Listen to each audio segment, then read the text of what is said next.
ಎಲ್ಲರಿಗೂ ನಮಸ್ಕಾರ. ಸ್ಪರ್ಶ ಅಕಾಡೆಮಿ ಯೂಟ್ಯೂಬ್ ಚಾನಲ್ಗೆ ತಮಗೆಲ್ಲ ಸ್ವಾಗತ.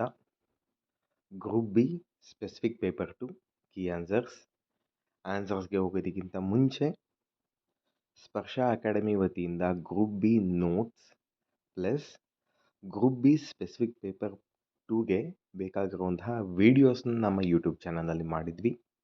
V are proud to say that ನಮ್ಮ ಒಂದು ವಿಡಿಯೋ ಕ್ಲಾಸಸ್ಸಿಂದ ಜೊತೆಗೆ ನಮ್ಮ ಒಂದು ನೋಟ್ಸಿಂದ ಮೋರ್ ದೆನ್ 65 ಕ್ವಶನ್ಸ್ ಬಂದಿದೆ.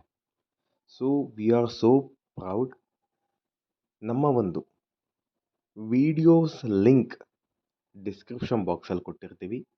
ಅದೇ ಒಂದು ಪ್ರೂಫ್. ಇದರ ಜೊತೆಗೆ ಟೆಲಿಗ್ರಾಮ್ನಲ್ಲಿ ನಮ್ಮ ಕಂಪ್ಲೀಟ್ ವಿಡಿಯೋಸಿನ PDF ಇದೆ, ಅದು ಕೂಡ ಪ್ರೂಫ್ ಆಗಿರುತ್ತೆ. ಸೊ ಕೀ ಆನ್ಸರ್ಸ್ನ ನೋಡ್ಕೊಳ್ಳೋಣ. ಡಿ ದೇವರಾಜ್ ಅರಸು ವೈಯಕ್ತಿಕ ಸಾಲ ಯೋಜನೆ ಅಡಿಯಲ್ಲಿ ನೆರವನ್ನು ಈ ಕೆಳಗಿನ ಯಾವ ವಲಯದ ಸ್ವಯಂ ಉದ್ಯೋಗ ಚಟುವಟಿಕೆಗಳಾಗಿ ಒದಗಿಸಲಾಗುತ್ತದೆ? ವ್ಯಾಪಾರ ವಲಯಕ್ಕೆ, ಸೇವಾ ವಲಯಕ್ಕೆ, ಕೃಷಿ ಮತ್ತು ತತ್ಸಂಬಂಧಿತ ಚಟುವಟಿಕೆಗಳ ವಲಯಕ್ಕೆ ಮಾತ್ರ. ಮೇಲಿನ ಎಲ್ಲವು. ಡಿ ದೇವರಾಜ್ ಅರಸು ವೈಯಕ್ತಿಕ ಸಾಲ ಯೋಜನೆ ಸಂಬಂಧಿಸಿದಂತೆ ಈ ಕೆಳಗಿನ ಹೇಳಿಕೆಗಳನ್ನು ಪರಿಗಣಿಸಿ. ನಿಗಮವು ಸ್ವಯಂ ಉದ್ಯೋಗ ಚಟುವಟಿಕೆಗಳಾಗಿ ಪ್ರತಿ ಫಲಾನುಭವಿಗೆ ರೂಪಾಯಿ 25,000ವರೆಗೆ ಆರ್ಥಿಕ ನೆರವನ್ನು ಒದಗಿಸುತ್ತದೆ. ಒಟ್ಟು ಮೊತ್ತದಲ್ಲಿ 30% ಅಥವಾ ಗರಿಷ್ಠ ರೂ. 10,000 ಸಬ್ಸಿಡಿಯನ್ನು ಒಳಗೊಂಡಿರುತ್ತದೆ ಮತ್ತು ಉಳಿದ ಮೊತ್ತವು ವಾರ್ಷಿಕ 4% ಬಡ್ಡಿ ದರದಲ್ಲಿ ಸಾಲದ ಮೊತ್ತವಾಗಿರುತ್ತದೆ. ಎರಡನೇದು ಮಾತ್ರ ರೇಟ್ ಆಗಿರುತ್ತೆ. ಅರಿವು ಶಿಕ್ಷಣ ಯೋಜನೆಯಡಿ ಸಾಲದ ಗರಿಷ್ಠ ಮಿತಿ ಎಷ್ಟು? ಕೋರ್ಸ್ ಅವಧಿಗೆ ರೂಪಾಯಿ 4ರಿಂದ 5 ಲಕ್ಷ.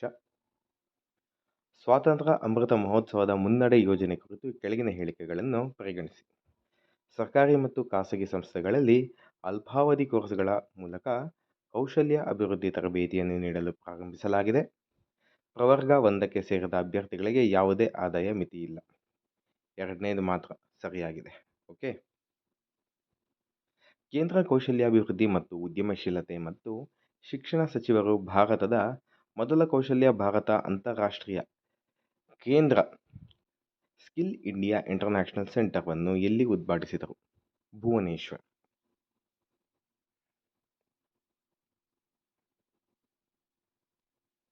ಪ್ರಧಾನಮಂತ್ರಿ ಕೌಶಲ್ಯ ಕೇಂದ್ರ ಕುರಿತಾದ ಕೆಳಗಿನ ಹೇಳಿಕೆಗಳನ್ನು ಪರಿಗಣಿಸಿ.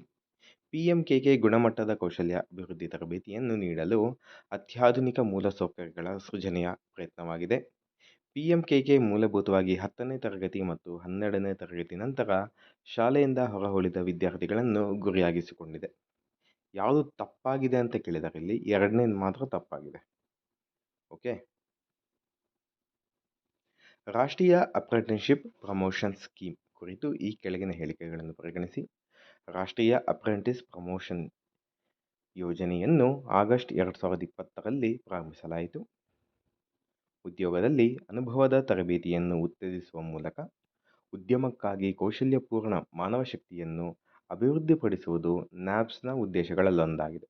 ಯಾವುದು ಸರಿಯಾಗಿದೆ ಅಂತ ಕೇಳಿದರೆ ಎರಡನೇದು ಮಾತ್ರ ಸರಿಯಾಗಿರುತ್ತೆ.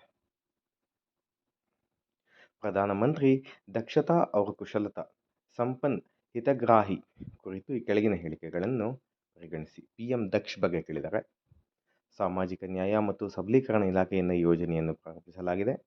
ಈ ಯೋಜನೆಯಡಿ ತರಬೇತಿಯು ಉಚಿತವಾಗಿ ಮತ್ತು 3 ನಿಗಮಗಳ ಮೂಲಕ ಯೋಜನೆಯನ್ನು ಕಾರ್ಯಗತಗೊಳಿಸಲಾಗುತ್ತಿದೆ. ಯಾವುದು ಸರಿಯಾಗಿದೆ ಅಂತ ಕೇಳಿದರೆ 1 ಮತ್ತು 2.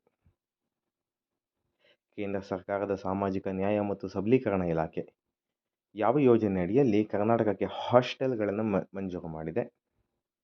ಪ್ರಧಾನಮಂತ್ರಿ ಅನುಸೂಚಿತ ಜಾತಿ ಅಭ್ಯುದಯ ಯೋಜನೆ, ವೈಬ್ರೆಂಟ್ ಇಂಡಿಯಾಗಾಗಿ ಪ್ರಧಾನಮಂತ್ರಿ ಯುವ ಸಾಧಕರ ವಿದ್ಯಾವೇತನ ಪ್ರಶಸ್ತಿ ಯೋಜನೆ, ಪ್ರಧಾನಮಂತ್ರಿ ದಕ್ಷತಾ और ಕುಶಲತಾ ಸಂಪನ್ನ ಹಿತಗ್ರಾಹಿ. ಮೇಲಿನ ನೀಡಿರುವ ಯೋಜನೆಗಳಲ್ಲಿ ಎಷ್ಟು ಸರಿಯಾಗಿದೆ? ಓನ್ಲಿ 1 ಮಾತ್ರ ಸರಿಯಾಗಿದೆ.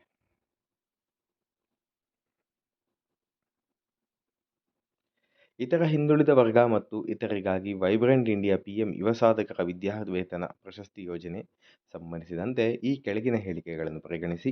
ಇದು OBC, EBC ಮತ್ತು DNT ವಿದ್ಯಾರ್ಥಿಗಳಿಗೆ ಮೆಟ್ರಿಕ್ ಪೂರ್ವ ವಿದ್ಯಾರ್ಥಿ ವೇತನವನ್ನು ಒದಗಿಸುತ್ತದೆ.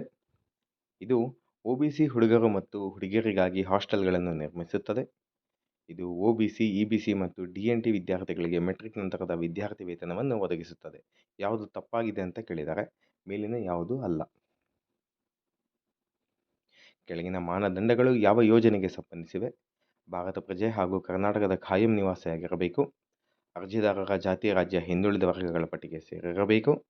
ಅರ್ಹ ಅಭ್ಯರ್ಥಿಗಳಿಗೆ ವಾರ್ಷಿಕ 15,000 ರುಗಳನ್ನು ನೀಡಲಾಗುತ್ತದೆ. ಅರ್ಜಿದಾರರು ಸರ್ಕಾರಿ ಅಥವಾ ಅನುದಾನಿತ ಯಾವುದೇ ಹಾಸ್ಟೆಲ್ನಲ್ಲಿ ಇರಬಾರದು. ಸರಿಯಾದ ಉತ್ತರವನ್ನು ಆರಿಸಿ. ವಿದ್ಯಾಸಿರಿ ಯೋಜನೆ. ಅಲೆಮಾರಿ ಮತ್ತು ಅರೆ ಅಲೆಮಾರಿ ಕುಟುಂಬಗಳಿಗೆ ಸೇರಿದ ಮಕ್ಕಳ ಪ್ರಾಥಮಿಕ ಶಿಕ್ಷಣ ಸಹಾಯ ಮಾಡುವ ಮತ್ತು ವಿದ್ಯಾಭ್ಯಾಸವನ್ನು ಉತ್ತೇಜಿಸುವ ಉದ್ದೇಶದಿಂದ ಕರ್ನಾಟಕ ಸರ್ಕಾರವು ಈ ಕೆಳಗಿನ ಯಾವ ಕಾರ್ಯಕ್ರಮವನ್ನು ಪ್ರಾರಂಭಿಸಿದೆ? ನಂಬರ್ 1, ಆಶ್ರಮ ಶಾಲೆಗಳು. 1902ರಲ್ಲಿ ಮಹಾರಾಷ್ಟ್ರದ ಅಂದಿನ ಕೊಲ್ಲಾಪುರ ರಾಜ್ಯದಲ್ಲಿ ಅಂತ್ಯಯಾಜ್ಗೆ ಉದ್ಯೋಗಗಳಲ್ಲಿ ಮೀಸಲಾತಿಯನ್ನು ಪರಿಚಯಿಸಿದವರು ಯಾರು? ಛತ್ರಪತಿ ಶಾಹುಜಿ ಮಹಾರಾಜ್.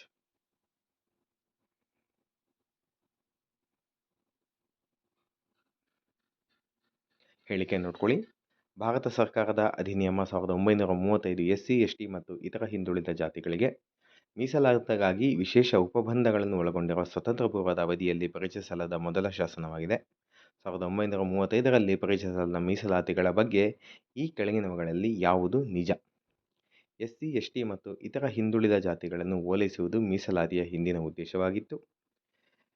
ಬ್ರಿಟಿಷರು ಉದಾರವಾದಿಗಳಾಗಿದ್ದರು ಮತ್ತು ಸಾಮಾಜಿಕ ನ್ಯಾಯದ ತತ್ವವನ್ನು ನಂಬಿದ್ದರು. ಆದರೆ ಅವರ ವಸಾಹತುಗಳಲ್ಲಿ ಅದನ್ನು ಜಾರಿಗೆ ತರಲು ಕನಿಷ್ಠ ಚಿಂತನೆಯೂ ಇರಲಿಲ್ಲ. ಭಾರತೀಯ ಸಮಾಜದಲ್ಲಿ ಹೆಚ್ಚುತ್ತಿರುವ ಉದ್ವಿಗ್ನತೆಯನ್ನು ಕಡಿಮೆ ಮಾಡಲು ಅವರು ಮೀಸಲಾತಿಯನ್ನು ನೀತಿಯನ್ನು ಬಳಸಿದರು. ಅವರು ಇಬ್ಬಂದಿ ಮೌಲ್ಯಗಳನ್ನು ಹೊಂದಿದ್ದರು. So answer is B, C ಮತ್ತು D. ಸಂವಿಧಾನವು ಹಿಂದುಳಿದ ವರ್ಗಗಳಿಗೆ ಯಾವುದೇ ರಕ್ಷೆಯನ್ನು ಕಲ್ಪಿಸಿದ್ದಕ್ಕಾಗಿ ನಾನು ತುಂಬ ವಿಷಾದಿಸುತ್ತೇನೆ. ರಾಷ್ಟ್ರಪತಿಗಳು ನೇಮಿಸುವ ಆಯೋಗಗಳ ಶಿಫಾರಸುಗಳ ಆಧಾರದ ಮೇಲೆ ಕಾರ್ಯಾಂಗಕ್ಕೆ ಇದನ್ನು ಮಾಡಲು ಬಿಡಲಾಗಿದೆ. ಈ ಮಾತನ್ನು ಹೇಳಿದವರು ಡಾಕ್ಟರ್ BR ಅಂಬೇಡ್ಕರ್ ಅವರು. ಮಂಡಲ್ ಆಯೋಗದ ಪರಿಶೀಲನಾಂಶಗಳನ್ನು ಕುರಿತು ಕೆಳಗಿನ ಯಾವ ಹೇಳಿಕೆಗಳು ಸತ್ಯವಾಗಿದೆ? ಸಾಮಾಜಿಕವಾಗಿ ಮತ್ತು ಆರ್ಥಿಕವಾಗಿ ಹಿಂದುಳಿದ ವರ್ಗಗಳನ್ನು ವ್ಯಾಖ್ಯಾನಿಸಲು ಮಾನದಂಡಗಳನ್ನು ನಿರ್ಧರಿಸುವುದು. ಗುರುತಿಸಲಾದ ಸಾಮಾಜಿಕ ಮತ್ತು ಆರ್ಥಿಕವಾಗಿ ಹಿಂದುಳಿದ ವರ್ಗಗಳ ನಾಗರಿಕರ ಪ್ರಗತಿಗಾಗಿ ಕೈಗೊಳ್ಳಬೇಕಾದ ಕ್ರಮಗಳನ್ನು ಶಿಫಾರಸು ಮಾಡುವುದು. ಹಿಂದುಳಿದ ವರ್ಗಗಳಿಗಾಗಿ ನೇಮಕಾತಿಗಳಲ್ಲಿ ಅಥವಾ ಹುದ್ದೆಗಳಲ್ಲಿ ಮೀಸಲಾತಿ ಉಪಬಂಧಗಳನ್ನು ಕಲ್ಪಿಸುವ ಅಪೇಕ್ಷಣೀಯತೆಯನ್ನು ಪರಿಶೀಲಿಸುವುದು. ಹಿಂದುಳಿದ ವರ್ಗಗಳ ಸ್ಥಿತಿಗತಿಗಳ ಕುರಿತು ರಾಷ್ಟ್ರಪತಿ ಮತ್ತು ಪ್ರಧಾನಮಂತ್ರಿಗಳಿಗೆ ವರದಿ ಸಲ್ಲಿಸುವುದು. C ಮಾತ್ರ ರೈಟ್ ಆಗಿರುತ್ತೆ.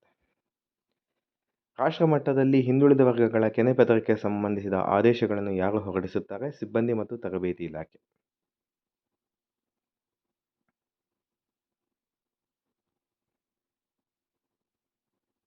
ಹಳೆಯ ಮೈಸೂರು ಸಂಸ್ಥಾನದಲ್ಲಿ ಸೇವೆಗಳಲ್ಲಿ ಹಿಂದುಳಿದ ವರ್ಗಗಳ ಅಸಮರ್ಪಕ ಪ್ರಾತಿನಿಧ್ಯದ ಸಮಸ್ಯೆ ಬಗ್ಗೆ ವಿಚಾರಣೆ ಮಾಡಲು ಸಮಿತಿಯನ್ನು ಯಾವಾಗ ಮತ್ತು ಯಾರ ನೇತೃತ್ವದಲ್ಲಿ ರಚಿಸಲಾಯಿತು? 1918 ಸರ್ ಲೆಸ್ಲಿ ಮಿಲ್ಲರ್ ಸಮಿತಿ ಅಂತ ಹೇಳ್ತೀವಿ. ಪಟ್ಟಿ 1, ಪಟ್ಟಿ 2. ಇದಕ್ಕೆ ಆನ್ಸರ್ ಬಂದು ನೋಡ್ಕೊಂಡಾದ್ರೆ 1967 ಬಂದು ಕಿತ್ತೂರು ರಾಣಿ ಚೆನ್ನಮ್ಮ ಸೈನಿಕ ವಸತಿ ಶಾಲೆ. 1996 ಬಂದು B1 ಮೊರಾರ್ಜಿ ದೇಸಾಯಿ ವಸತಿ ಶಾಲೆ ಮತ್ತು 1993 C3 ಅಂಬೇಡ್ಕರ್ ವಸತಿ ಶಾಲೆ. 2021 ಬಂದು 4 ಅಟಲ್ ಬಿಹಾರಿ ವಾಜಪೇಯಿ ವಸತಿ ಶಾಲೆ. ಹೇಳಿಕೆ ಬಂದು ತಹಸೀಲ್ದಾರ್ ಉದ್ದೇಶಪೂರ್ವಕವಾಗಿ ಸುಳ್ಳು ಜಾತಿ ಪ್ರಮಾಣ ಪತ್ರ ಅಥವಾ ಆದಾಯ ಮತ್ತು ಜಾತಿ ಪ್ರಮಾಣ ಪತ್ರವನ್ನು ನೀಡಿದರೆ ಅವರು ಕಠಿಣ ಕಾರಾಗೃಹ ಶಿಕ್ಷೆಗೆ ಗುರಿಯಾಗುತ್ತಾರೆ. ಸೆರೆವಾಸವು 6 ತಿಂಗಳಿಗಿಂತ ಹೆಚ್ಚಾಗಿರಬಹುದು, ಆದರೆ 2 ವರ್ಷಗಳವರೆಗೆ ವಿಸ್ತರಿಸಬಹುದು. ತಹಸೀಲ್ದಾರ್ಗೆ ವಿಧಿಸಲಾದ ದಂಡವು 1,000 ರೂಪಾಯಿಗಿಂತ ಹೆಚ್ಚಿರಬಾರದು, ಆದರೆ ಅದು 3,000 ರೂಪಾಯಿಗಳಿಗೆ ವಿಸ್ತರಿಸಬಹುದು. ಸೆರೆವಾಸವು 6 ತಿಂಗಳಿಗಿಂತ ಕಡಿಮೆ ಇಲ್ಲದ ಆದರೆ ಇದು 2 ವರ್ಷಗಳಿಗೆ ವಿಸ್ತರಿಸಬಹುದು. ವಿಧಿಸಲಾದ ದಂಡವು 1,000 ರೂಪಾಯಿಗಳಿಗಿಂತ ಕಡಿಮೆ ಇಲ್ಲದ ಆದರೆ ಅದು 5,000 ರೂಪಾಯಿಗಳಿಗೆ ವಿಸ್ತರಿಸಬಹುದು. C ಮತ್ತು D ರೈಟ್ ಆಗಿರುತ್ತೆ. ಇದು ನಾನು ವಿಡಿಯೋನಲ್ಲಿ ಕೂಡ ಮಾಡಿದ್ದೀನಿ. ಇದು ಮಂಡಲ್ ಆಯೋಗದನ್ವಯ ಭಾರತದಲ್ಲಿ ಹಿಂದುಳಿದ ವರ್ಗಗಳಿಗೆ ವೃತ್ತಿಪರ ಕೋರ್ಸ್ ಮತ್ತು ನೇಮಕಾತಿಗಳಿಗೆ ಎಷ್ಟು ಮೀಸಲಾತಿ ನೀಡಲಾಗುತ್ತಿದೆ? 27%. 27%. ಓಕೆ. ಕರ್ನಾಟಕದಲ್ಲಿ ಹಿಂದುಳಿದ ವರ್ಗಗಳ ಮೀಸಲಾತಿಯ ಶೇಕಡಾವಾರು ಪ್ರಮಾಣವು ಈ ಕೆಳಗಿನಂತಿದೆ. ಆನ್ಸರ್ನ ನೋಡೋದಾದರೆ ವರ್ಗ 1 ಅದಕ್ಕೆ ಬಂದು 4%, 2A 2Aಗೆ ಬಂದು 15%, 3A 4%, 3B 5%. Non creamy layer ಪ್ರಮಾಣ ಪತ್ರವನ್ನು ಯಾರು ನೀಡುತ್ತಾರೆ? ತಹಸೀಲ್ದಾರ್ ನೀಡುತ್ತಾರೆ. ಕೆಳಗಿನ ಯಾವ ವಿಧಿಗಳು ಪರಿಶಿಷ್ಟ ಜಾತಿ ಮತ್ತು ಪಂಗಡಗಳ ರಾಷ್ಟ್ರೀಯ ಆಯೋಗದ ಸ್ಥಾಪನೆಯನ್ನು ಕುರಿತು ತಿಳಿಸುತ್ತವೆ? ಬಿ ರೈಟ್ ಆಗಿರುತ್ತೆ. 338 ಮತ್ತು 338A ವಿಧಿ. ಆರ್ಥಿಕವಾಗಿ ದುರ್ಬಲ ವರ್ಗಗಳ ಬಗ್ಗೆ ಕೆಳಗಿನವುಗಳಲ್ಲಿ ಯಾವುದು ತಪ್ಪಾಗಿದೆ? EWSಗೆ 10 ಪ್ರತಿಷ್ಠಿತ ಮೀಸಲಾತಿ ಅನ್ವಯಿಸುತ್ತದೆ. ಈ ವರ್ಗದ ಅಡಿಯಲ್ಲಿ ಪರಿಶಿಷ್ಟ ಜಾತಿಗಳು, ಪರಿಶಿಷ್ಟ ಪಂಗಡಗಳು ಮತ್ತು ಸಾಮಾಜಿಕವಾಗಿ ಮತ್ತು ಶೈಕ್ಷಣಿಕವಾಗಿ ಹಿಂದುಳಿದ ವರ್ಗಗಳಿಗೆ ಅಸ್ತಿತ್ವದಲ್ಲಿರುವ ಮೀಸಲಾತಿ ಯೋಜನೆ ಅಡಿಯಲ್ಲಿ ಒಳಗೊಳ್ಳದ ವ್ಯಕ್ತಿಗಳಿಗೆ ಈ ಮೀಸಲಾತಿ ಅನ್ವಯಿಸುತ್ತದೆ. ಭಾರತ ಸಂಸತ್ತು ಅಂಗೀಕರಿಸಿದ ಸಂವಿಧಾನ 103ನೇ ತಿದ್ದುಪಡಿ ಅಧಿನಿಯಮ 2019 ಸಮಾಜದ EWSಗೆ ಮೀಸಲಾತಿ ಒದಗಿಸಲು ಕೇಂದ್ರ ಸರ್ಕಾರವನ್ನು ಶಕ್ತಗೊಳಿಸುತ್ತದೆ. ರಾಜ್ಯ ಸರ್ಕಾರಿ ಉದ್ಯೋಗಗಳಲ್ಲಿ ನೇಮಕಾತಿಗಾಗಿ ಮತ್ತು ರಾಜ್ಯ ಸರ್ಕಾರಿ ಶಿಕ್ಷಣ ಸಂಸ್ಥೆಗಳಿಗೆ ಪ್ರವೇಶಕ್ಕಾಗಿ ಸಮಾಜದ EWSಗೆ ಮೀಸಲಾತಿಯನ್ನು ನೀಡಬೇಕೇ ಅಥವಾ ಬೇಡವೇ ಎಂಬುದನ್ನು ಸಂಬಂಧಪಟ್ಟ ರಾಜ್ಯವು ನಿರ್ಧರಿಸುತ್ತದೆ. ಆಪ್ಷನ್ 3 ರಾಂಗ್ ಆಗಿರುತ್ತೆ.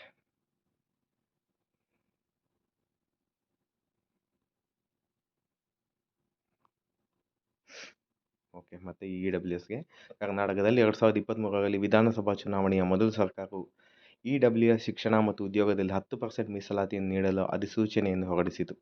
ಕ್ಯಾಬಿನೆಟ್ ತೆಗೆದುಕೊಂಡ ಇತರ ನಿರ್ಧಾರಗಳು ಯಾವುವು? ಮುಸ್ಲಿಮರನ್ನು EWS ವರ್ಗದ ಅಡಿಯಲ್ಲಿ ಸೇರಿಸಲಾಯಿತು.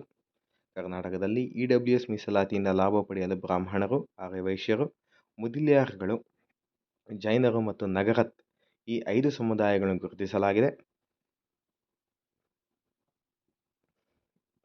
ಮೀಸಲಾತಿ ಪ್ರಯೋಜನಗಳನ್ನು ಪಡೆಯುವ ವಾರ್ಷಿಕ ಆದಾಯವನ್ನು ರೂಪಾಯಿ 10 ಲಕ್ಷಕ್ಕೆ ಮಿತಿಗೊಳಿಸಲಾಗಿದೆ. ಪರಿಶಿಷ್ಟ ಜಾತಿ ಮತ್ತು ಪರಿಶಿಷ್ಟ ಪಂಗಡಗಳಿಗೆ ಒದಗಿಸಲಾದ ಮೀಸಲಾತಿ ಸ್ಥಾನಮಾನವನ್ನು ಅನುಭವಿಸುವ ಮತ್ತು ಹಿಂದುಳಿದ ವರ್ಗಗಳ ಪಟ್ಟಿಯಲ್ಲಿರುವ ಜಾತಿಗಳು ಮತ್ತು ಹಿಂದುಳಿದ ವರ್ಗಗಳಿಂದ EWS ಮೀಸಲಾತಿಗೆ ವರ್ಗಾಯಿಸಲಾದ ಸಮುದಾಯಗಳು 10% ಮೀಸಲಾತಿಗೆ ಅರ್ಹರಾಗಿರುತ್ತಾರೆ ಎಂದು ಆದೇಶದಲ್ಲಿ ತಿಳಿಸಲಾಗಿದೆ. ಎ ಮತ್ತು ಬಿ ಮಾತ್ರ ಸರಿಯಾದ ಆಯ್ಕೆ. 2022ರಲ್ಲಿ EWSಗೆ ಮೀಸಲಾತಿಗೆ ಸಂಬಂಧಿಸಿದ 103ನೇ ಸಾಂವಿಧಾನಿಕ ತಿದ್ದುಪಡಿಯನ್ನು ಸುಪ್ರೀಂ ಕೋರ್ಟ್ ಎತ್ತಿ ಹಿಡಿದಿದೆ. ಕೆಳಗಿನವುಗಳಲ್ಲಿ ಯಾವುದು ಸರ್ವೋಚ್ಚ ನ್ಯಾಯಾಲಯದ ತೀರ್ಪನ್ನು ಪ್ರತಿಬಿಂಬಿಸುತ್ತದೆ?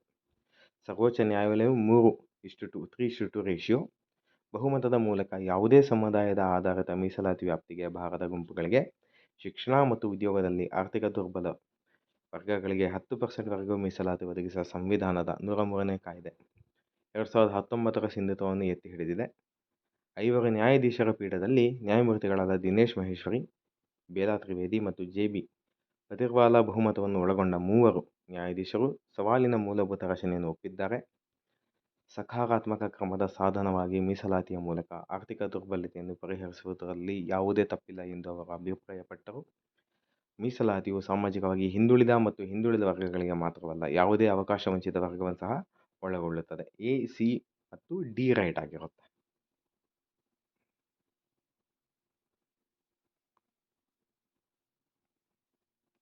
ಕೆಳಗಿನಲ್ಲಿ ಯಾವುದು ಕರ್ನಾಟಕ ರಾಜ್ಯ ಹಿಂದುಳಿದ ವರ್ಗಗಳ ಆಯೋಗದ ಅಧಿನಿಯಮ 1995ರ ಅಂಗೀಕಾರದ ಉದ್ದೇಶಗಳು ಮತ್ತು ಕಾರಣಗಳಿಗೆ ಹೊಂದಿಕೆಯಾಗಿರುತ್ತದೆ? ಹಿಂದುಳಿದ ವರ್ಗಗಳ ಸಾಮಾಜಿಕ ಮತ್ತು ಆರ್ಥಿಕ ಅಭಿವೃದ್ಧಿಯನ್ನು ಖಚಿತಪಡಿಸುವುದು, ಯಾವುದೇ ವರ್ಗದ ನಾಗರಿಕರ ಪಟ್ಟಿಯಲ್ಲಿ SC ಎಂದು ಸೇರಿಸುವ ವಿನಂತಿಗಳನ್ನು ಪರಿಶೀಲಿಸುವುದು ಮತ್ತು ಅಂತಹ ಪಟ್ಟಿಗಳಿಗೆ ಹಿಂದುಳಿದ ವರ್ಗಗಳ ಕಡಿಮೆ ಮತ್ತು ಹೆಚ್ಚಿನ ಸೇರ್ಪಡೆಗಳ ಬಗ್ಗೆ ದೂರನ್ನು ಆಲಿಸುವುದು, ಹಿಂದುಳಿದ ವರ್ಗಗಳಿಗೆ ಸೇರಿದ ನಾಗರಿಕ ಸಾಮಾಜಿಕ ಮತ್ತು ಶೈಕ್ಷಣಿಕ ಪರಿಸ್ಥಿತಿಗಳು ಮತ್ತು ಸಮಸ್ಯೆಗಳ ಸಮೀಕ್ಷೆಯನ್ನು ನಿರ್ಬಂಧಿಸುವುದು ಮತ್ತು ನಿಷೇಧಿಸುವುದು, SC/STಗೆ ಉದ್ದೇಶಿಸಿರುವ ವಿವಿಧ ಕಲ್ಯಾಣ ಯೋಜನೆಗಳ ಅನುಷ್ಠಾನದ ಮೇಲ್ವಿಚಾರಣೆ ಮಾಡುವುದು. A ಸರಿಯಾಗಿದೆ, B, C ಮತ್ತು D ತಪ್ಪಾಗಿದೆ.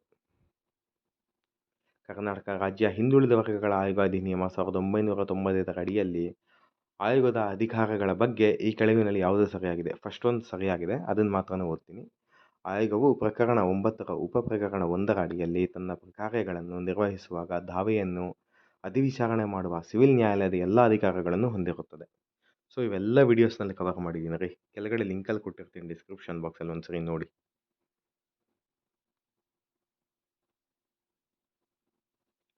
ಕೆಳಗಿನ ಹೇಳಿಕೆಗಳನ್ನು ಪರಿಗಣಿಸಿ. ರಾಜ್ಯದ ಯಾವುದೇ ಭಾಗದಿಂದ ಯಾವುದೇ ವ್ಯಕ್ತಿಯ ಹಾಜರಾತಿಯನ್ನು ಒತ್ತಾಯಪಡಿಸುವುದು ಮತ್ತು ಜಾರಿಗೊಳಿಸುವುದು ಮತ್ತು ಪ್ರಮಾಣ ವಚನದಲ್ಲಿ ಅವರನ್ನು ಪರೀಕ್ಷಿಸುವುದು, ಯಾವುದೇ ನ್ಯಾಯಾಲಯ ಅಥವಾ ಕಚೇರಿಯಿಂದ ಯಾವುದೇ ಸಾರ್ವಜನಿಕ ದಾಖಲೆ ಅಥವಾ ಅದರ ಪ್ರತಿಯನ್ನು ಕೋರುವುದು, ಅಫಿಡವಿಟ್ಗಳ ಮೇಲೆ ಸಾಕ್ಷ್ಯವನ್ನು ನಿರ್ಬಂಧಿಸುವುದು, ಅಧಿಕಾರಿಗಳು ಮತ್ತು ದಾಖಲೆಗಳ ಪರೀಕ್ಷೆಗಾಗಿ ಕೇಳುವುದು. C ಮತ್ತು D ಮಾತ್ರ ರೈಟ್ ತಪ್ಪಾಗಿರುತ್ತೆ. ಓಕೆ, ತಪ್ಪಾಗಿರುವುದು ಯಾವುದು ಅಂತ ಕೇಳಿದರೆ ಸಿ ಮತ್ತು ಡಿ. ಕರ್ನಾಟಕ ರಾಜ್ಯ ಹಿಂದುಳಿದ ವರ್ಗಗಳ ಆಯೋಗವನ್ನು ಅಧಿನಿಯಮ 1995ರಲ್ಲಿ ಉಲ್ಲೇಖಿಸಿದ ಪಟ್ಟಿಯ ಸರಿಯಾದ ಅರ್ಥವನ್ನು ಕೆಳಗಿನಿಂದ ಆರಿಸಿ ಅಂತ ಕೊಟ್ಟಿದ್ದಾರೆ. ಸೊ ಫುಲ್ ಆಪ್ಷನ್ಸ್ ಓದ್ತಿಲ್ಲ, ಇದಕ್ಕೆ ಇಷ್ಟು ಮಾತ್ರನೇ ಓದ್ತೀನಿ. ಸಂವಿಧಾನ ಅನುಚ್ಛೇದ 15/4 ಮತ್ತು ಅನುಚ್ಛೇದ 16/4ರ ಅಡಿಯಲ್ಲಿ ಹಿಂದುಳಿದ ವರ್ಗಗಳ ನಾಗರಿಕ ಪರವಾಗಿ ಮೀಸಲಾತಿಗಾಗಿ ಉಪಬಂಧಗಳನ್ನು ಕಲ್ಪಿಸುವ ಉದ್ದೇಶಗಳಿಗೆ ರಾಜ್ಯ ಸರ್ಕಾರವು ಕಾಲಕಾಲಕ್ಕೆ ಸಿದ್ಧಪಡಿಸಿದ ಪಟ್ಟಿಗಳಾಗಿರುತ್ತೆ. ಕರ್ನಾಟಕ SC ST ಮತ್ತು OBC ನೇಮಕಾತಿಗಳ ಮೀಸಲಾತಿ ETC ಅಧಿನಿಯಮ 1990 ಮತ್ತು ನಿಯಮಗಳು 1992 ಉಪಬಂಧಗಳ ಉಲ್ಲಂಘನೆಯ ಸಂದರ್ಭದಲ್ಲಿ ಈ ಕೆಳಗಿನವುಗಳಲ್ಲಿ ಯಾರು ಕ್ರಮ ಕೈಗೊಳ್ಳಲು ಅಧಿಕಾರ ಹೊಂದಿರುತ್ತಾರೆ? ಸೊ ಯಾರು ಕೊಟ್ಟಿದ್ದಾರೆ ಅಂತ ಹೇಳಿದ್ರೆ B, C ಮತ್ತು D. ಗಿರಿಜನ ಕಲ್ಯಾಣ ನಿರ್ದೇಶಕರು, C ಬಂದು ಹಿಂದುಳಿದ ವರ್ಗಗಳ ನಿರ್ದೇಶಕರು, D ಬಂದು ಆಯುಕ್ತರು, ನಿರ್ದೇಶಕರು, ಸಮಾಜ ಕಲ್ಯಾಣ ಇಲಾಖೆ.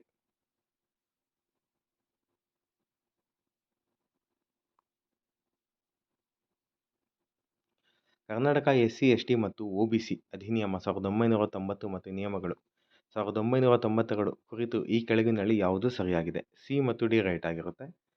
ಎಲ್ಲ ಶಿಕ್ಷಣ ಸಂಸ್ಥೆಗಳು SC STಗೆ ಸಂಬಂಧಿಸಿದಂತೆ ನಮೂನೆ 6ರಲ್ಲಿ ಮತ್ತು OBCಗಳಿಗೆ ಸಂಬಂಧಿಸಿದಂತೆ ನಮೂನೆ 7ರಲ್ಲಿ ವಾರ್ಷಿಕ ವರದಿಗಳನ್ನು ಒದಗಿಸಬೇಕು. ಇದು ಪ್ರತಿ ವರ್ಷ ಸೆಪ್ಟೆಂಬರ್ 1ನೇ ದಿನಾಂಕದೊಳಗೆ ಸಲ್ಲಿಸಬೇಕು.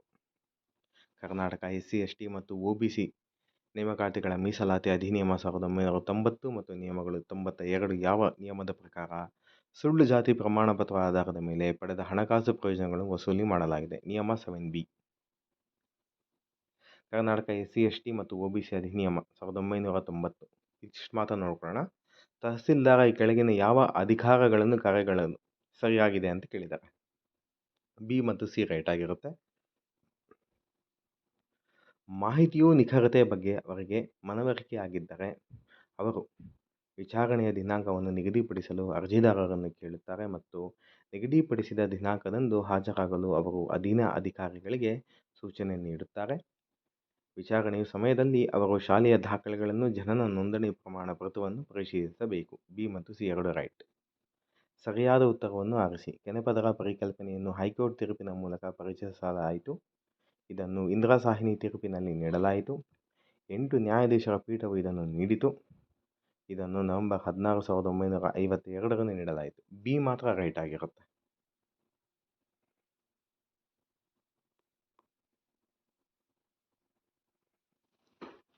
ಸೊ ಹೇಳಿಕೆ ಗಮನಿಸಿ.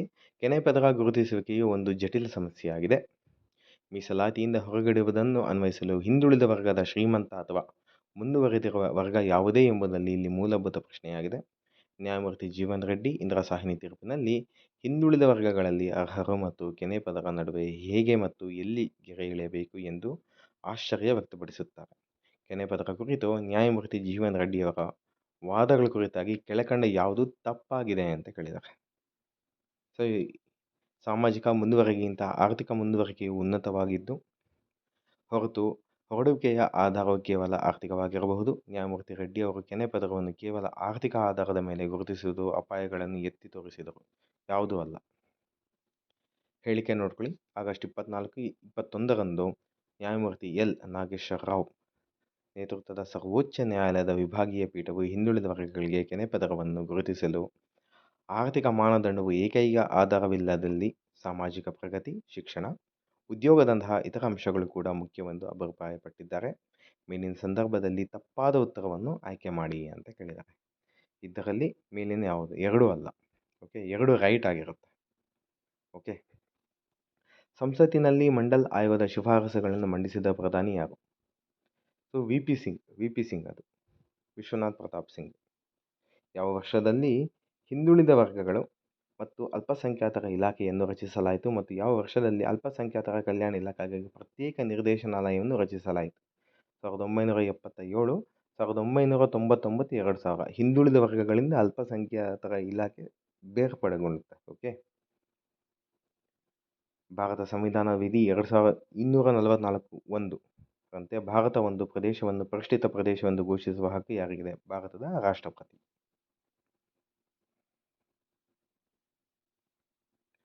ಸಾಮಾಜಿಕವಾಗಿ ವಂಚಿತರಾದ ಜನರಿಗೆ ಉನ್ನತಿ ಕ್ರಮಗಳನ್ನು ಸೂಚಿಸಲು ಭಾರತದಲ್ಲಿ ನೇಮಕಗೊಂಡ ಮೊದಲ ಸಮಿತಿ ಯಾವುದು? ಸಲಹಾ ಸಮಿತಿ ಆಗಿರುತ್ತೆ. ಸಮಾನತೆಯ ಎರಡು ಪರಿಕಲ್ಪನೆಗಳು ಯಾವುದು? ಔಪಚಾರಿಕ ಸಮಾನತೆ ಮತ್ತು ಅನುಪಾತದ ಸಮಾನತೆ. ರಾಷ್ಟ್ರೀಯ ಹಿಂದುಳಿದ ವರ್ಗಗಳ ಆಯೋಗದ ಸದಸ್ಯರು ಡ್ಯಾಶ್ ಅವಧಿಗಿಂತ ಹೆಚ್ಚಿನ ಅವಧಿಗೆ ನೇಮಕಾತಿ ಅರ್ಹರಾಗತಕ್ಕದ್ದಲ್ಲ. 2. ರಾಷ್ಟ್ರೀಯ ಹಿಂದುಳಿದ ವರ್ಗಗಳ ಆಯೋಗದ ಪ್ರತಿ ಹಣಕಾಸು ವರ್ಷಕ್ಕೆ ಲೆಕ್ಕಪತ್ರಗಳನ್ನು ಡ್ಯಾಶ್ ರವರು ಸಿದ್ಧಪಡಿಸುತ್ತಾರೆ. ಸದಸ್ಯ ಕಾರ್ಯದರ್ಶಿಗಳು. ಯಾವ ಅನುಚ್ಛೇದ ಅಡಿಯಲ್ಲಿ ಧರ್ಮ, ಜನಾಂಗ, ಜಾತಿ, ಲಿಂಗ ಅಥವಾ ಹುಟ್ಟಿದ ಸ್ಥಳಗಳ ಆಧಾರದ ಮೇಲೆ ತಾರತಮ್ಯವನ್ನು ನಿಷೇಧಿಸಿದೆ? 15ನೇ ಅನುಚ್ಛೇದ. ಶಿಕ್ಷಣ ಸಂಸ್ಥೆ ಎಂದರೆ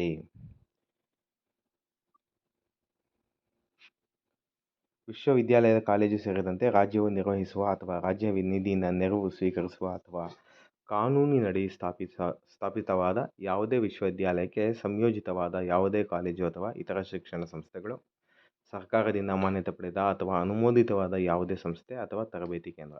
1 ಮತ್ತು 2 ರೈಟ್. ಸುಳ್ಳು ಜಾತಿ ಪ್ರಮಾಣ ಪತ್ರವನ್ನು ಪಡೆದಿರುವ ಯಾವುದೇ ವ್ಯಕ್ತಿಯನ್ನು ವಿಚಾರಣೆಗೆ ಒಳಪಡಿಸುವ ಅಧಿಕಾರ ಯಾರಿಗಿದೆ? ನಾಗರಿಕ ಹಕ್ಕುಗಳ ಜಾರಿ ನಿರ್ದೇಶನಾಲಯಗಿದೆ. ಓಕೆ. ನೆಕ್ಸ್ಟ್ ಬಂದು ಸಂವಿಧಾನದ ಡ್ಯಾಶ್ ಅಡಿ ಒಳಗೊಂಡಿರುವ ರಾಜ್ಯ ನೀತಿ ನಿರ್ದೇಶಕ ತತ್ವಗಳ ದುರ್ಬಲ ವರ್ಗದ ಜನರ ಶೈಕ್ಷಣಿಕ ಮತ್ತು ಆರ್ಥಿಕ ಹಿತಾಸಕ್ತಿಗಳನ್ನು ರಾಜ್ಯವು ವಿಶೇಷ ಜಾಗರೂಕತೆಯಿಂದ ಸಂವದಿಸತಕ್ಕದ್ದು ಎಂದು ನಿರ್ದೇಶಿಸುತ್ತಾರೆ. 46ನೇ ಅನುಸೂಚಿ. ಸೊ ಇದು ಬಂದು ಕರ್ನಾಟಕ ರಾಜ್ಯ ಹಿಂದುಳಿದ ವರ್ಗಗಳ ಆಯೋಗವು ಅಧ್ಯಕ್ಷರೊಂದಿಗೆ ಎಷ್ಟು ಸದಸ್ಯರನ್ನು ಒಳಗೊಂಡಿರುತ್ತದೆ? ಆ್ಯಕ್ಚುಲಿ ಅಧ್ಯಕ್ಷರು ಪ್ಲಸ್ 5 ಜನ, ಸೊ 6 ಇರ್ತಾರೆ. ಇದು ಗ್ರೇಸ್ ಬರುತ್ತೆ ನಿಮಗೆ. LG ಹಾವನೂರು ರವರಿಗೆ ಸಂಬಂಧಿಸಿದಂತೆ ಯಾವ ಹೇಳಿಕೆ ತಪ್ಪಾಗಿದೆ? ಎ ಮಾತ್ರ ತಪ್ಪಾಗಿರುತ್ತೆ. ಯಾವುದು? ಕರ್ನಾಟಕ ಹಿಂದುಳಿದ ಆಯೋಗದ ಮೊದಲ ಅಧ್ಯಕ್ಷರು, ಸೊ ಹಾವನೂರಲ್ಲ. ಕರ್ನಾಟಕ ರಾಜ್ಯ ಹಿಂದುಳಿದ ವರ್ಗಗಳ ಆಯೋಗದ ಅಧ್ಯಕ್ಷರು, ಸದಸ್ಯರು ಮತ್ತು ನೌಕರರನ್ನು ಸಾರ್ವಜನಿಕ ಸೇವಕರೆಂದು ಡ್ಯಾಶ್ ಅಡಿ ಭಾವಿಸತಕ್ಕದ್ದು. ಭಾರತೀಯ ದಂಡ ಸಂಹಿತೆ ಸೆಕ್ಷನ್ 21. ಸೆಕ್ಷನ್ಸ್ ಬಗ್ಗೆ ಕೂಡ ವಿಡಿಯೋಸ್ ಮಾಡಿದ್ದೀನಿ. ಜಾತಿ ಪ್ರಮಾಣಪತ್ರ ಮತ್ತು ಆದಾಯ ಮತ್ತು ಜಾತಿ ಪ್ರಮಾಣಪತ್ರ ಪರಿಶೀಲನಾ ಸಮಿತಿಯು ಅದು ಸೂಕ್ತವೆಂದು ಭಾವಿಸುವ ವಿಚಾರಣೆಯನ್ನು ನಡೆಸಿದ ನಂತರ ಅರ್ಜಿ ಸಲ್ಲಿಸಿದ ದಿನಾಂಕದಿಂದ ಡ್ಯಾಶ್ ದಿನಗಳ ಒಳಗೆ ನಿಗದಿತ ನಮೂನೆಯಲ್ಲಿ ಸಿಂಧುತ್ವ ಪ್ರಮಾಣ ಪತ್ರವನ್ನು ನೀಡಬಹುದು ಅಥವಾ ಅರ್ಜಿಯನ್ನು ತಿರಸ್ಕರಿಸಬಹುದು. 60 ದಿನಗಳು. ಯಾವುದೇ ಜಾತಿ, ಜನಾಂಗ ಅಥವಾ ಬುಡಕಟ್ಟು ಅನುಸೂಚಿತ ಜಾತಿ ಮತ್ತು ಅನುಸೂಚಿತ ಪಂಗಡದ ಪಟ್ಟಿಗೆ ಸೇರಿಸಲು ಅಥವಾ ಪಟ್ಟಿಯಿಂದ ತೆಗೆದುಹಾಕಲು ಮತ್ತು ಯಾವುದೇ ಜಾತಿ, ಜನಾಂಗ ಅಥವಾ ಬುಡಕಟ್ಟು ಭಾಗ ಅಥವಾ ಸಮೂಹವನ್ನಾಗಿಸಲು ಯಾರಿಗೆ ಅಧಿಕಾರವಿರುತ್ತದೆ? ಸಂಸತ್ತಿಗಿರುತ್ತೆ. PUC ಪದವಿ ಮತ್ತು ಸ್ನಾತಕೋತ್ತರ ಪದವಿಯಲ್ಲಿ 90ಕ್ಕಿಂತ ಹೆಚ್ಚು ಅಂಕಗಳ ಮೂಲಕ ಉನ್ನತ ಶಿಕ್ಷಣವನ್ನು ಮುಂದುವರಿಸಲು ಹಿಂದುಳಿದ ವರ್ಗಗಳ ವಿದ್ಯಾರ್ಥಿಗಳನ್ನು ಪ್ರೋತ್ಸಾಹಿಸಲು ನೀಡಲಾಗುವ ಪ್ರಶಸ್ತಿ ಡಿ. ದೇವರಾಜ ಅರಸು ಪ್ರತಿಭಾ ಪುರಸ್ಕಾರ.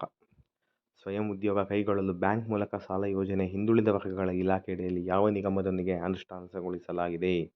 ಕರ್ನಾಟಕ ಒಕ್ಕಲಿಗ ಸಮುದಾಯ ಅಭಿವೃದ್ಧಿ ಮತ್ತು ಡಿ. ದೇವರಾಜ ಅರಸು ಹಿಂದುಳಿದ ವರ್ಗಗಳ ಅಭಿವೃದ್ಧಿ ನಿಗಮ, ಬೋತ್.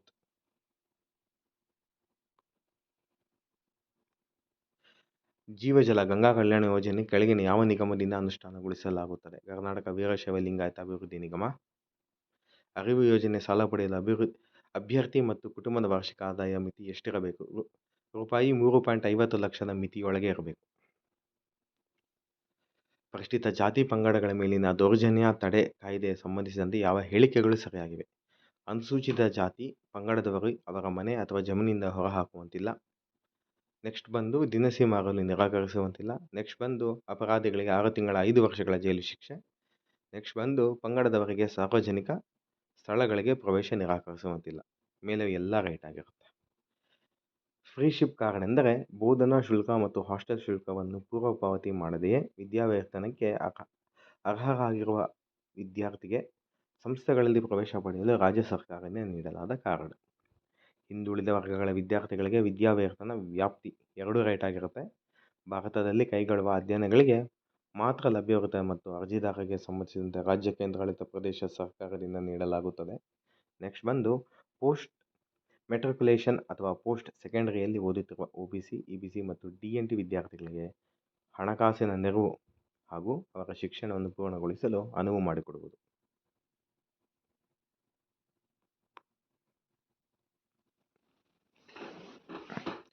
ಹಿಂದುಳಿದ ವರ್ಗಗಳ ವಿದ್ಯಾರ್ಥಿಗಳಿಗೆ ವಿದ್ಯಾವೇತನ ನಿಧಿಯನ್ನು ಸಂದಾಯ ಮಾಡುವ ಮಾದರಿ ಕೇಂದ್ರ ಮತ್ತು ರಾಜ್ಯಗಳ ನಡುವೆ 60:40 ಅನುಪಾತದಲ್ಲಿ ಹಂಚಿಕೆ ಆಗಿರುವುದು. ಕರ್ನಾಟಕ ರಾಜ್ಯ ಮರಾಠ ಸಮುದಾಯಗಳ ಅಭಿವೃದ್ಧಿ ನಿಗಮ ಯಾವ ಯೋಜನೆಗಳನ್ನು ಅನುಷ್ಠಾನಗೊಳಿಸುತ್ತಿದೆ? ಸ್ವಯಂ ಉದ್ಯೋಗ ಯೋಜನೆ, ಅರಿವು ಶೈಕ್ಷಣಿಕ ಸಾಲ ಯೋಜನೆ, ಮರಾಠ ಮಿಲಿಟರಿ ಹೋಟೆಲ್ ಯೋಜನೆ. 4 ಮೇಲಿನ ಎಲ್ಲವು. ಕೆಳಗಿನ ನಿಗಮಗಳಲ್ಲಿ ಯಾವ ನಿಗಮವು ಹಿಂದುಳಿದ ವರ್ಗಗಳ ಕಲ್ಯಾಣ ಇಲಾಖೆ ಸಚಿವಾಲಯಕ್ಕೆ ಸೇರಿರುವುದಿಲ್ಲ? ಕರ್ನಾಟಕ ಸಫಾಯಿ ಕರ್ಮಚಾರಿಗಳ ಅಭಿವೃದ್ಧಿ ನಿಗಮ ಸೇರಿರುವುದಿಲ್ಲ. ನಾಗರಿಕ ಸೇವಾ ಪರೀಕ್ಷೆಗಳನ್ನು ಬರೆಯಲು ಪರೀಕ್ಷಾ ಪೂರ್ವ ತರಬೇತಿಯನ್ನು ಪಡೆಯಲು ಹಿಂದುಳಿದ ವರ್ಗಗಳ ಅಭ್ಯರ್ಥಿಗಳಿಗೆ ಇರಬೇಕಾದ ಅರ್ಹತಾ ಷರತ್ತುಗಳು ಯಾವುವು? ಎಲ್ಲ ರೈಟ್ ಆಗಿರುತ್ತೆ. ಅಭ್ಯರ್ಥಿಗಳು ಕನಿಷ್ಠ 21 ವರ್ಷಗಳಾಗಿರಬೇಕು. ಪ್ರವರ್ಗ 1, 2A, 3A ಅಥವಾ 3B ಸೇರಿರಬೇಕು. ಅಭ್ಯರ್ಥಿಯು ಸಕ್ಷಮ ಪ್ರಾಧಿಕಾರದಿಂದ ಜಾತಿ ಮತ್ತು ಆದಾಯ ಪ್ರಮಾಣ ಪತ್ರವನ್ನು ಪಡೆದಿರಬೇಕು. ಎಲ್ಲ ರೈಟ್ ಅದು. ಡೋಲು ಮತ್ತು ನಾದಸ್ವರ ತರಬೇತಿ ಕಾರ್ಯಕ್ರಮವನ್ನು ಹಿಂದುಳಿದ ವರ್ಗಗಳ ಯಾವ ಪ್ರವರ್ಗದ ಜನರಿಗೆ ನೀಡಲಾಗುತ್ತಿದೆ? ಇದು ಪ್ರವರ್ಗ 1 ಅಲ್ಲ, ಇದು ಆ್ಯಕ್ಚುಲಿ ಬಂದು ಪ್ರವರ್ಗ 2A. ಇದು 2A ಪ್ರವರ್ಗ 1 ಅಂತಾಗಿದೆ. ಪ್ರವರ್ಗ 2A.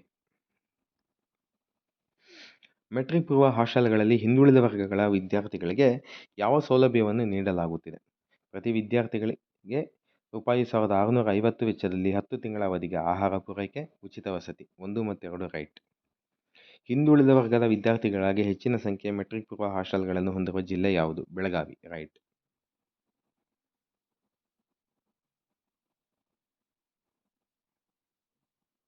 ಮಂಡಲ ಆಯೋಗದ ಕುರಿತು ಕೆಳಗಿನ ಹೇಳಿಕೆಗಳನ್ನು ಪರಿಗಣಿಸಿ. ಮಂಡಲ ಆಯೋಗವು ಜನವರಿ 1969 ರಚಿಸಲಾಯಿತು.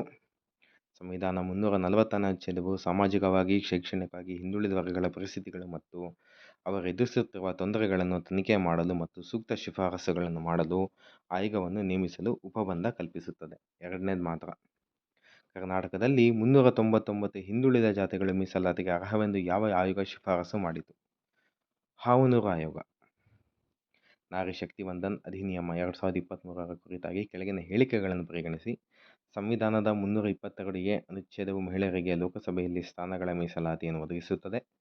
ಸಂವಿಧಾನ 330A ಅನುಚ್ಛೇದವು ರಾಜ್ಯಗಳ ವಿಧಾನಸಭೆಗಳಲ್ಲಿ ಮಹಿಳೆಯರಿಗೆ ಸ್ಥಾನಗಳ ಮೀಸಲಾತಿಯನ್ನು ಒದಗಿಸುತ್ತದೆ. ಎರಡೂ ಅಲ್ಲ.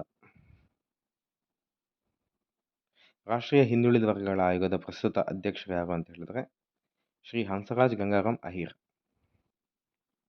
1990ರ ಕರ್ನಾಟಕ ಮೀಸಲಾತಿ ನೀತಿಯಲ್ಲಿ ಕೆಳಗಿನವುಗಳಲ್ಲಿ ಯಾವ ಪ್ರವರ್ಗ ಮೀಸಲಾತಿಯಡಿ ಬರುವುದಿಲ್ಲ? EWS, ಆರ್ಥಿಕವಾಗಿ ಹಿಂದುಳಿದ ವರ್ಗಗಳು. ಇನ್ನು ಸ್ಥಾಪನೆಯೇ ಆಗಿರಲಿಲ್ಲ ಅವಾಗ. ಕರ್ನಾಟಕದಲ್ಲಿ ಅಂಗವಿಕಲ ಅಭ್ಯರ್ಥಿಗಳಿಗೆ ಮೀಸಲಾತಿಯನ್ನು ಯಾದರ ಅಧಿನಿಯಮ ನೀಡಿರುತ್ತಾರೆ? ವಿಕಲಚೇತನ ವ್ಯಕ್ತಿಗಳ ಹಕ್ಕುಗಳ ಅಧಿನಿಯಮ 2016. ಕೆಳಗಿನ ಸಮಿತಿಗಳನ್ನು ಸರಿಯಾದ ಕಾಲಾನುಕ್ರಮಗಳಲ್ಲಿ ಜೋಡಿಸಿ. ACB ಆರ್ ನಾಗನಗೌಡ, ನೆಕ್ಸ್ಟ್ ಬಂದು ಹಾವನೂರು, ನೆಕ್ಸ್ಟ್ ಬಂದು ವೆಂಕಟಸ್ವಾಮಿ. ಕರ್ನಾಟಕದಲ್ಲಿ OBC ಪಟ್ಟಿಯ ಪ್ರವರ್ಗ 2ರಲ್ಲಿ ಮುಸ್ಲಿಮರನ್ನು ಸೇರಿಸಲು ಯಾವ ಆಯೋಗ ಪ್ರಸ್ತಾಪಿಸಿತು? ಚಿನ್ನಪರೆಡ್ಡಿ. ಆರ್ಥಿಕವಾಗಿ ದುರ್ಬಲ ವರ್ಗಗಳಿಗೆ ಮೀಸಲಾತಿ ಯಾವ ಆಯೋಗದ ವರದಿ ಆಧಾರದ ಮೇಲೆ ಶಿಫಾರಸು ಮಾಡಲಾಗಿದೆ? ಸಿನ್ಹಾ ಆಯೋಗ. 1903ನೇ ಸಂವಿಧಾನಕ ತಿದ್ದುಪಡಿ ಅಧಿನಿಯಮವು ಭಾರತಕ್ಕೆ ಸಂವಿಧಾನಕ್ಕೆ ಯಾವ ಅನುಚ್ಛೇದಗಳನ್ನು ಸೇರಿಸಿದೆ? ಅನುಚ್ಛೇದ 15(6) ಮತ್ತು 16(6). ಜನಹಿತ ಅಭಿಯಾನ ವರ್ಸಸ್ ಯೂನಿಯನ್ ಆಫ್ ಇಂಡಿಯಾ ಪ್ರಕರಣವು ಕೆಳಗಿನ ಯಾವ ಸಮಸ್ಯೆಗಳಿಗೆ ಸಂಬಂಧಿಸಿದೆ? EWSಗೆ ಸಂಬಂಧಿಸಿರುವಂಥದ್ದು. ಕರ್ನಾಟಕ ರಾಜ್ಯ ಹಿಂದುಳಿದ ವರ್ಗಗಳ ಆಯೋಗದ ಅಧ್ಯಕ್ಷರಿಗೆ ಸಂಬಂಧಿಸಿದಂತೆ ಕೆಳಗಿನ ಹೇಳಿಕೆಗಳನ್ನು ಪರಿಗಣಿಸಿ. ಕರ್ನಾಟಕ ರಾಜ್ಯ ಹಿಂದುಳಿದ ವರ್ಗಗಳ ಆಯೋಗದ ಅಧ್ಯಕ್ಷರ ಅಧಿಕಾರಾವಧಿಯು ಅವರು ಅಧಿಕಾರ ವಹಿಸಿಕೊಂಡ ದಿನಾಂಕದಿಂದ 3 ವರ್ಷಗಳವರೆಗೆ ಇರುತ್ತದೆ. ಕರ್ನಾಟಕ ರಾಜ್ಯ ಹಿಂದುಳಿದ ವರ್ಗಗಳ ಆಯೋಗದ ಅಧ್ಯಕ್ಷರನ್ನು ಭಾರತ ರಾಷ್ಟ್ರಪತಿಗಳು ನೇಮಕ ಮಾಡಿರುತ್ತಾರೆ. 1 ಮಾತ್ರ ರೈಟ್ ಆಗಿರುತ್ತೆ.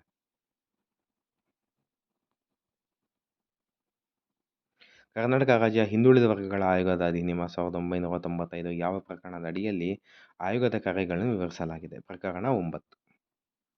ಯಾವ ಸಂದರ್ಭದಲ್ಲಿ ರಾಜ್ಯ ಸರ್ಕಾರವು ಕರ್ನಾಟಕ ರಾಜ್ಯ ಹಿಂದುಳಿದ ವರ್ಗಗಳ ಆಯೋಗದ ಅಧ್ಯಕ್ಷರು ಅಥವಾ ಸದಸ್ಯರನ್ನು ಅಧಿಕಾರದಿಂದ ತೆಗೆದುಹಾಕಬಹುದು ಅಂತ ಕೇಳಿದ್ದಾರೆ. ಎಲ್ಲ ಅವರು ಬಿಡುಗಡೆ ಮಾಡದ ದಿವಾಳಿ ಆಗಿದ್ದರೆ, ಅವರು ಅಧಿಕಾರ ಚಲಾಯಿಸಲು ನಿರಾಕರಿಸಿದರೆ ಅಥವಾ ಅಸಮರ್ಥರಾಗಿದ್ದರೆ, ಅವರು ತಪ್ಪಿತಸ್ಥರಾಗಿದ್ದರೆ ಮತ್ತು ಜೈಲು ಶಿಕ್ಷೆಗೆ ಗುರಿಪಡಿಸಲಾಗಿದ್ದರೆ. ಕರ್ನಾಟಕ ಅನುಸೂಚಿತ ಜಾತಿಗಳು, ಅನುಸೂಚಿತ ಬುಡಕಟ್ಟುಗಳು ಮತ್ತು ಇತರ ಹಿಂದುಳಿದ ವರ್ಗಗಳ ನಿಯಮಗಳು 1992ರ ಮುಖ್ಯ ಉದ್ದೇಶವೇನು ಅಂತ ಹೇಳಿದ್ರೆ ಕೇವಲ 1 ಮಾತ್ರ ರೈಟ್ ಆಗಿರುತ್ತೆ. ಅನುಸೂಚಿತ ಜಾತಿಗಳು, ಅನುಸೂಚಿತ ಬುಡಕಟ್ಟುಗಳು ಮತ್ತು ಇತರೆ ಹಿಂದುಳಿದ ವರ್ಗಗಳಿಗೆ ನೇಮಕಾತಿಯಲ್ಲಿ ಮೀಸಲಾತಿ ಕಲ್ಪಿಸುವುದು ಅಷ್ಟೇ. ಜಾತಿ ಪರಿಶೀಲನಾ ಸಮಿತಿಯ ಅಧ್ಯಕ್ಷರು ಯಾರಾಗಿರುತ್ತಾರೆ ಅಂತ ಹೇಳಿದ್ರೆ ಜಿಲ್ಲೆಯ ಜಿಲ್ಲಾಧಿಕಾರಿಗಳು, DC.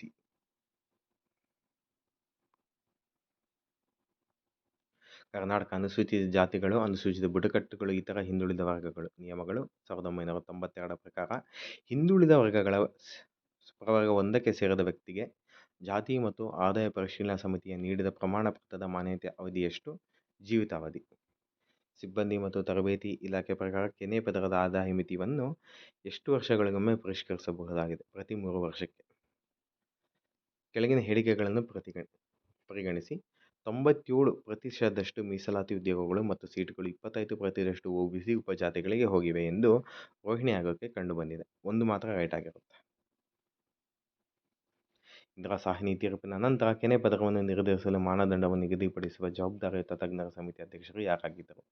ನ್ಯಾಯಮೂರ್ತಿ ರಾಮನಂದನ್ ಪ್ರಸಾದ್.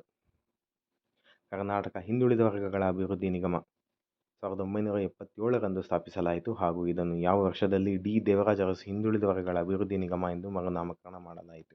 2005. ಪಟ್ಟಿ 1 ಪಟ್ಟಿ 2 ನೋಡ್ಕೊಳ್ಳಿ. ಕರ್ನಾಟಕ ವಿಶ್ವಕರ್ಮ ಸಮುದಾಯ ಅಭಿವೃದ್ಧಿ ಬಂದು 2014. ಕ್ರಾಂತಿವೀರ ಸಂಗೊಳ್ಳಿ ರಾಯಣ್ಣ ಕ್ಷೇತ್ರ ಅಭಿವೃದ್ಧಿ ಪ್ರಾಧಿಕಾರ ಬಂದು 2016. ನಿಜ ಶರಣ ಅಂಬಿಗರ ಚೌಡ ಅಭಿವೃದ್ಧಿ ನಿಗಮ ಅದು ಬಂದು 2017. ಕರ್ನಾಟಕ ಅಲೆಮಾರಿ ಮತ್ತು ಅರೆ ಅಲೆಮಾರಿ ಅಭಿವೃದ್ಧಿ ನಿಗಮ ಬಂದು D3 2019.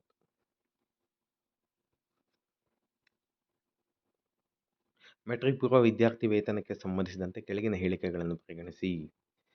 ಸಿ ಮಾತ್ರ ರೈಟ್ ಆಗಿರುತ್ತೆ. ಹಿಂದಿನ ತರಗತಿಯಲ್ಲಿ ಅನುತ್ತೀರ್ಣರಾದ ವಿದ್ಯಾರ್ಥಿಗಳು ವಿದ್ಯಾರ್ಥಿ ವೇತನಕ್ಕೆ ಅರ್ಹರಲ್ಲ.